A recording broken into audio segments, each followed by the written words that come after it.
अस्सलाम वालेकुम, नमस्ते, सत श्री अकाल। नाज़रीन इकराम, हाजिर हैं फनकार के एक और एपिसोड में। आज जिस फनकार के बारे में बात होगी, बहुत अच्छे कॉमेडियन, बहुत अच्छे एक्टर, छोटे कद में बहुत बड़ा फनकार। मैं बात कर रहा हूँ राजपाल यादव। नाज़रीन, जाहिर है बात उसी पे शौक से की जाती है जिस बंदे को इंसान पसंद करता है, और इसे एज ए कॉमेडियन मैं बहुत पसंद करता हूँ, और ये हैं भी पसंद करने के काबिल।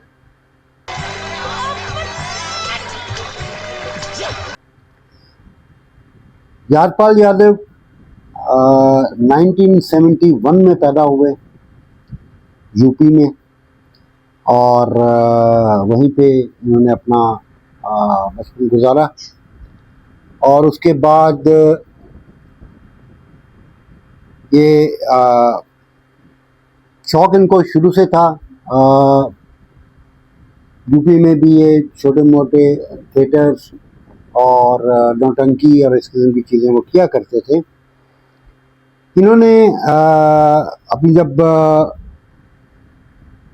फिल्म का आगाज़ किया, करियर का आगाज़ किया, बड़ा अच्छा लंबा करियर 25 साल के करीब अभी तक हो चुका है इन्हें फिल्म इंडस्ट्री में, और तकरीबन कोई 200 से ज़्यादा फिल्में ये कर चुके हैं एज एन एक्टर। ये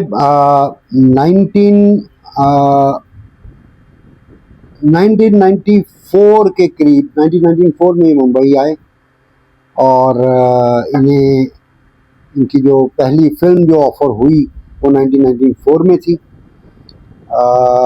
फिर 97 में भी इन्होंने एक फिल्म की, और उसमें छोटे छोटे रोल करते रहे। पहली फिल्म में इन्होंने एक वॉचमैन का रोल किया, और फिर उसके बाद दूसरी फिल्म में भी इसी कोई इनका छोटा रोल था, लेकिन उस रोल में भी उनकी एक्टिंग बाकमाल थी।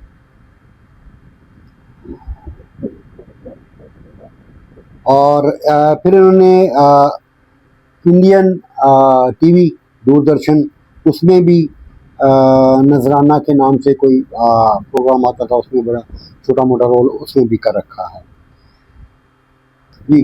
ये जब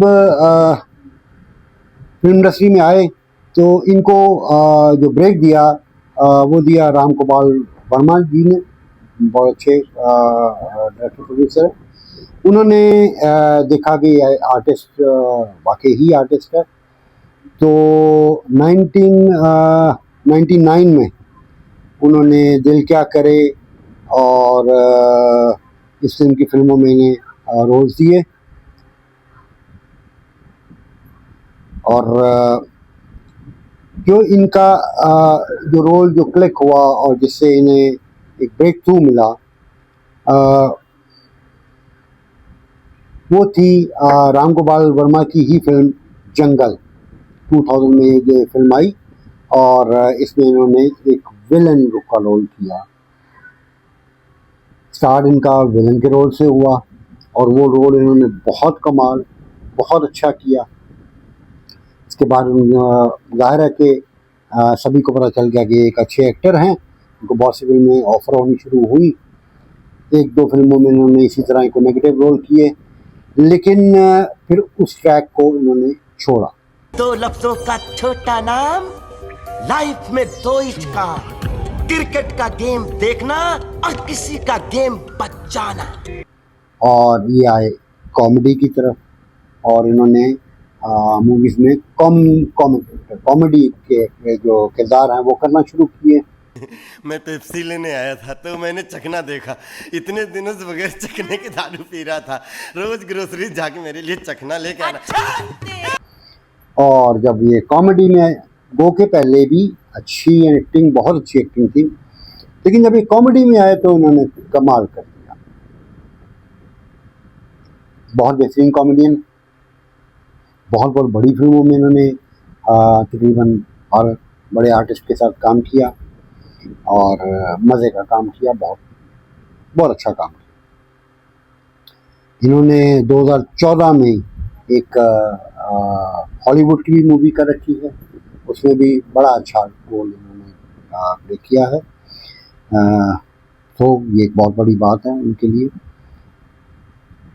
इनकी जो बड़ी फिल्में थी, जो ब्लॉकबस्टर रही, उनमें जंगल बहुत बड़ी फिल्म थी, और इसके अलावा भूल भुलैया, वो बहुत खूबसूरत फिल्म थी इनकी। फिर दिल क्या करे, इन्होंने जो बहुत अच्छी फिल्में की उनमें दिल क्या कहे, हंगामा, भूल भुलैया, ये 1999 से फिर 2005 में फिल्म वक्त, और फिर उसके बाद और बहुत सी फिल्में। और एक भूल भुलैया का तो 3 सीक्वेंस रहे, और तीनों में इन्होंने बहुत अच्छा काम किया, और तीनों ही ब्लॉकबस्टर रही, जिनमें के पहली उनकी 2007 में, फिर 2022 में, एंड देन 2024 में। जो इनकी बहुत मज़े की फिल्म जो मुझे लगती है वो है छुप छुप के। ये एक बड़ी मज़ेदार फिल्म थी, और इसमें इनका रोल बांडिया के नाम से ये नाम था इनके रोल का, इनके करैक्टर का। तो बड़ा ही खूबसूरत करैक्टर, बहुत ही खूबसूरत एक्टिंग। मैंने वो फिल्म 2-3 दफ़ा देखी है, और इन्हीं की वजह से देखी है, इनकी कॉमेडी को देखी। तो वो बहुत कमाल काम था इनका, स्टार्ट से लेके, और दरम्यान में ख़ास तौर पे जब ये मुझे पहलवान जी के घर पे आते हैं और वहाँ पे रहते हैं। इतनी कमाई होती कि एक हफ्ते के अंदर मैं एक नाव खरीद लेता। ये लो। इन्हें वहाँ पे छोड़ दिया जाता है, तो उस के दरमियान जो इनके सीन्स थे कमाल थे, जिसमें कि मुझे एक सीन बड़ा ही मज़े का है, जिसमें और जिसकी मीम्स भी बड़ी बनती हैं अभी तक हैं, जैसे कि जो भी लाना दो लाना। जो भी ला रही हो दो लाना। अच्छा, जो भी लाना दो लाना डायलॉग तो बड़ा सीधा सा है, फिक्रा तो आम ही है, लेकिन अगर उसको गौर से देखें तो अब मैं तो खैर वो करके नहीं दिखा सकता, और ना ही मैं कर सकता हूँ, वो उनके काम है कि जब उनका कहना कि जो भी लाना दो लाना, और उसके बाद उनकी वो बेबसी वाला फेस और उनके होंठों को हिलाना, कमाल। वो इन्हीं वो डायलॉग आपको स्टोरी बताता है कि वो किस हालत में है। मीन्स अगर आप फिल्म नहीं देख रहे और खाली वो डायलॉग देख रहे हो, आपको पता चल जाता है कि ये हो क्या रहा है। इतना कमाल उसमें एक्सप्रेशन था उनका। फिर एक जो रात के सीन में जब वो ड्रिंक करते हैं, और उसमें भी वो भी बड़ा खूबसूरत उनका वहाँ पे सीन था। सभी सीन कमाल कमाल के। जब वो उनको हीरो के गांव में भेजते हैं, तो उसमें भी जीतू जो मर गया है, कहा किसके घर जाएगा, मरा हुआ जीतू के। क्या है? मैं लंगोटिया जीतू का मरा हुआ यार हूँ क्या? तो एक एक डायलॉग उनका जो है ना, वो खुल के हंसने वाला, लाफ्टर वाला है। तो उनके उन डायलॉग शायद इतने अहम नहीं है, लेकिन उनकी अदायगी बड़ी अहम है जो उन्होंने की उसमें, और बहुत मज़े की थी। और मुझे वो फिल्म बहुत पसंद है, और बार बार हम देखते हैं। अब भी कभी अगर दिल चाहे कोई अच्छी चीज़ देखने को, तो उसको देखा जाता है। राजपाल यादव बहुत अच्छा काम किया, और अल्हम्दुलिल्लाह कर रहे हैं। एक बैक पैच उन पे आया था, लेकिन उसके बाद फिर सर्वाइवल हो गया इंशाल्लाह, और अभी फिर उनकी फिल्म आ रही हैं, और उम्मीद करते हैं कि और बहुत सी फिल्में वो इस तरह करते रहें। अभी जो करंटली उनकी अभी एक भूत बंगला, वो कोई कॉमेडी हॉरर टाइप है अक्षय कुमार के साथ, 2026 में अभी रिलीज़ हुई है।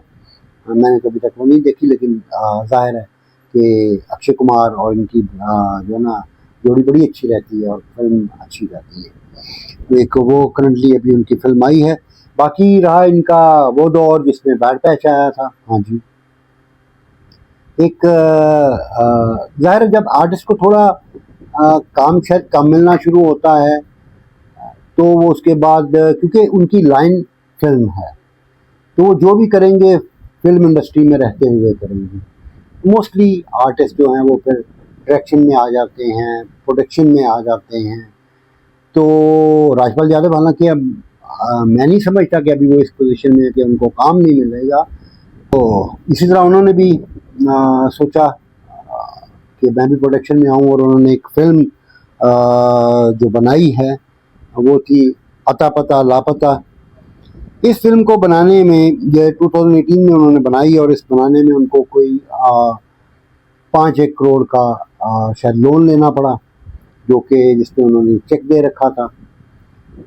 उस चेक पे फिर इन पे FIR हो गई और गोगे इतना बड़ा चेक नहीं था और इतनी बड़ी अमाउंट नहीं थी कि उस पर इतने बड़े आर्टिस्ट को कोई सज़ा होती या उनको जेल जाना पड़ता।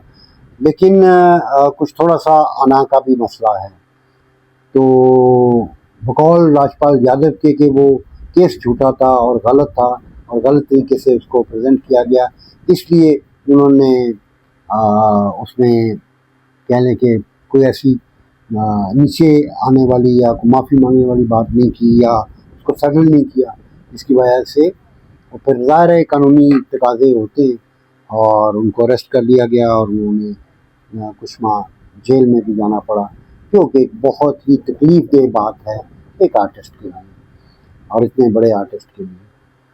फिर खबरों में आया, सुनते रहे कि सलमान खान ने भी उनकी शायद हेल्प की और क्योंकि ये अमाउंट तो कोई ऐसी अमाउंट नहीं है, कोई भी आर्टिस्ट एक सेकंड में उनके लिए पे कर सकता है।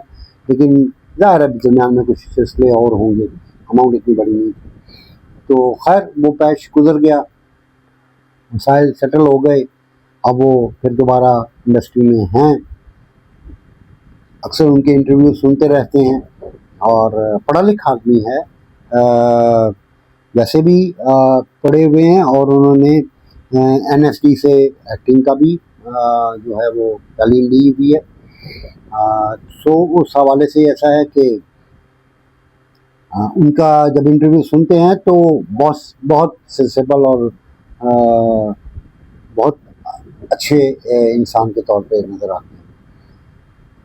तो दुआ है कि अल्लाह पाक उनके लिए और मज़ीद आसानियाँ करे और वो मज़ीद काम करते रहें, इंडस्ट्री में जमे रहें इंडस्ट्री में, क्योंकि आर्टिस्ट के लिए फिल्म ही सब कुछ होती है।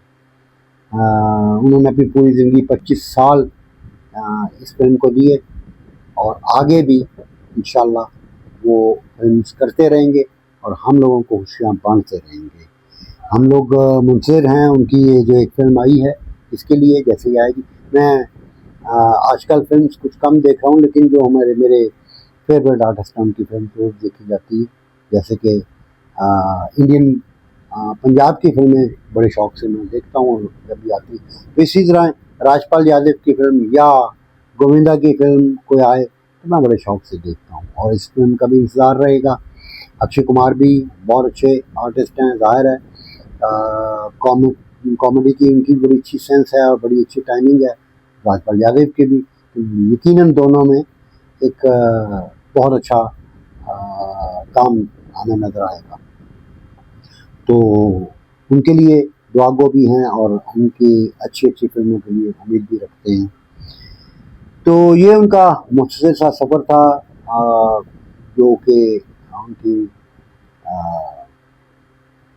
फिल्मी कैरियर से ताल्लुक़ जिसका था।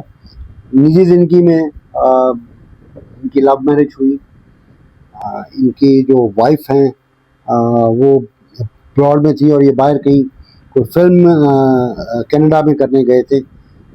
राधा यादव वहाँ पे थी, उससे इनकी अफेयर हुआ और उसके बाद उन्होंने शादी की और वो कनाडा छोड़ के इंडिया वापस आ गई इनके साथ ही और होपफुली साथ ही होंगी और अच्छी लाइफ इनकी चल रही होगी और हम जो आ गए हैं उनकी अच्छी लाइफ के लिए। गो के हाइट में बहुत डिफरेंस है, ये बहुत छोटी हाइट के हैं और उनकी हाइट ठीक है, तो लेकिन फिर भी एक अच्छा कपल है।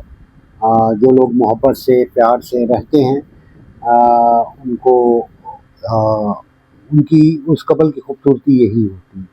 ख़ास तौर पे अगर कोई फिल्म इंडस्ट्री का है, क्योंकि वहाँ पे बहुत कुछ ऐसे हैपनिंग्स होती रहती हैं कि इसने शादी कर ली, उसने छोड़ दी, उसने, लेकिन अगर कोई लॉन्ग लास्टिंग चलता है तो इट्स मीन के वो बहुत अच्छे लोग हैं और मोहब्बत करने वाले हैं। तो नाज़रीन, इनके लिए अभी तक के लिए इतना ही। आइंदा फिर ये चलते रहेंगे, हमें उम्मीद है, और हम भी इन पे बात करते रहेंगे जैसे कुछ नया होगा। बट अभी तक के लिए इतना ही। दोबारा फिर हाजिर होंगे और नेक्स्ट एपिसोड में किसी नए फनकार के साथ। तब तक के लिए इजाज़त दीजिए। अल्लाह हाफ़िज़।